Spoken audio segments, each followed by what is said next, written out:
Stage మీద ఉన్న పెద్దలందరికీ ప్రతి ఒక్కరికి అజయ్ గారితో సార్, అజయ్ గారు sir, sir thank you sir, thank you so much. నాకు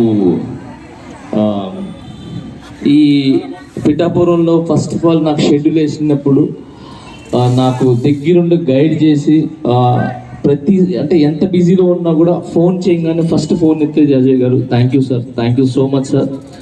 ఎట్లా వెళ్ళాలా, ఏం వెళ్ళాలా, అసలు ఎలా అడుగులు వేయాలా అనే దాని నుంచి అంటే ఎప్పుడు విసుక్కోకుండా ఎంత బిజీ ఉన్నా కూడా ఫోన్ ఎత్తి కరెక్ట్గా నీట్గా ఇక్కడికి వెళ్ళండి, ఇక్కడికి వెళ్ళండి, ఇక్కడికి వెళ్ళండి అని చెప్పి. సో ఈరోజు అన్నారు ఇది ఇంత విజయం వెనకాల నా పేరుందని. సో నా వెనకాల చాలామంది ఉన్నారండి. వాళ్ళు ఏంటంటే ఎక్కువ చెప్పుకోరు. మొన్న కళ్యాణ్ అన్న చెప్పినట్టు ఎలా ఉంటారంటే అంటే బేసిక్గా అందరికీ సైనికులు ఏమంటారు, ఫ్యాన్స్ ఉంటారు అండ్ అలానే ఆర్మీ ఉంటారు. కానీ పవన్ కళ్యాణ్ గారికి పవర్ ఉన్నారు. పవర్ అంటే అందరు ఉన్నారు, భక్తులు ఉన్నారు, కానీ పవర్ అంటే ఏంటంటే ముట్టుకుంటే షాక్ కొడుతుంది. సో అది ఎలాంటి షాక్ అంటే మంచి చేయండి అని చెప్పి షాక్ అనమాట. సో అలాంటి పవన్ కళ్యాణ్ గారు ఎవరైతే మనకు స్ఫూర్తిని తీసుకొని జనసేన పార్టీలోకి వచ్చి ఆయన సిద్ధాంతాలు నచ్చి ముందుకు నడుపుతున్నారో వాళ్ళందరినీ కూడా వెనక నుండి నడిపించేది అజయ్ గారు. ఇంకా చాలా మంది ఉన్నారు సార్ మీలాగా. Sir thanks sir, thank. మీకు ఎంత అంటే దగ్గరుండి కళ్యాణ్ దగ్గర మీరు ఎంత కష్టపడ్డారో చూశాను సార్. నేను అక్కడే ఉన్నాను, ఆ 10 రోజులు నేను అక్కడే ఉన్నాను. మీరు కానీ నాగబాబు గారు కానీ ఎంత కష్టపడ్డారో, ఎంత వెనకాల నుండి నడిపించారు. నిజంగా సార్ మీకు ఎంత చెప్పినా తక్కువే సార్. మీరు కనబడిన ఒక శక్తి సార్. మీరు సీరియస్ చెప్తున్నాను. Thank you so much sir. Pithapuram matter వచ్చింది కాబట్టి చెప్తున్నాను అంతే. బేసిక్గా ఈరోజు కళ్యాణ్ అన్న బర్త్డే.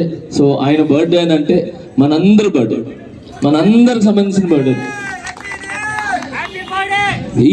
ఈ బర్త్డే చాలా స్పెషల్ ఏంటంటే ఆయన డిప్యూటీ సీఎంగా ఉన్నప్పుడు ఫస్ట్ వచ్చిన బర్త్డే ఇది. ఆయన ఒక సీఎంగా ఉన్నారు, డిప్యూటీ సీఎంగా.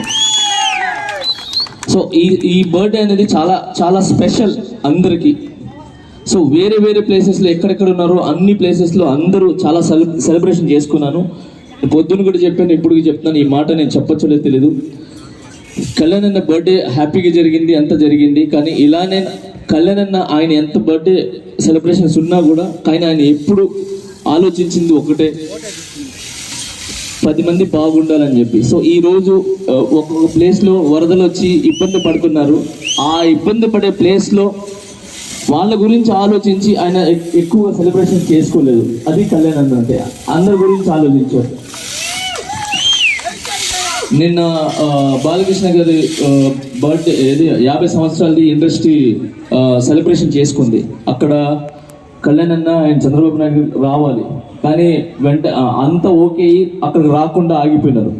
ఎందుకు ఆగారని అంటే కేవలము ఇక్కడ ఇంతమంది బాధపడుతున్నారు, ఇళ్లలో ఉన్నారో లేరో, నిద్ర ఉందో లేదో, వాటర్ వచ్చేసి ఎంత బాధపడుతున్నారు. ఇలాంటి టైంలో మనం అక్కడికి వెళ్ళి సెలబ్రేషన్ చేసుకోవడం కరెక్ట్ కాదని చెప్పి ఆగిపోయి వాళ్ళ గురించి ఆలోచించు, వాళ్ళని ఎలా చేస్తే బాగుంటుంది, వాళ్ళు ఎలా చేస్తే మళ్ళీ బయటకు వస్తారు, వాళ్ళ ఇంట్లో ఎలా ఆనందాలు వస్తాయని చెప్పి ఆగిపోయి వాటి గురించి ఆలోచించారు. That is Pawan Kalyan sir and Chandrababu Naidu garu. జన సైనికులు కానీ మన అందరం కూడా ఎంత సెలబ్రేషన్ చేసుకున్నా కూడా వాళ్ళ గురించి ఆలోచించాం. కాబట్టి ఈరోజు ఈ బర్త్డే అనేది ఎంత సంతోషం ఇచ్చిందో మనం మిగతా వాళ్ళ గురించి ఆలోచించి అంత ప్రేయర్ చేసాం. నిజంగా అది జన సైనికులు కానీ ఇలా వీర మహిళలు కానీ ప్రతి ఒక్కరికి పేరు నాకు చాలా చాలా చాలా థ్యాంక్స్ తెలుపుకుంటున్నాను. చాలా ధన్యవాదాలు. కళ్యాణ్ అన్న ఇలాంటి బర్త్డేస్ మీరు ఎన్నో చేసుకోవాలన్నా ఈ ఒకటి కాదు. ఈరోజు మీరు డిప్యూటీ సీఎం, రేపు నెక్స్ట్ 2029 మీరు సీఎం, 2029 మీరు సీఎం, 2034 పిఎం. ఇది రాసుకోండి. పవన్ కళ్యాణ్ గారు 2029 సీఎం, 2034 పిఎం.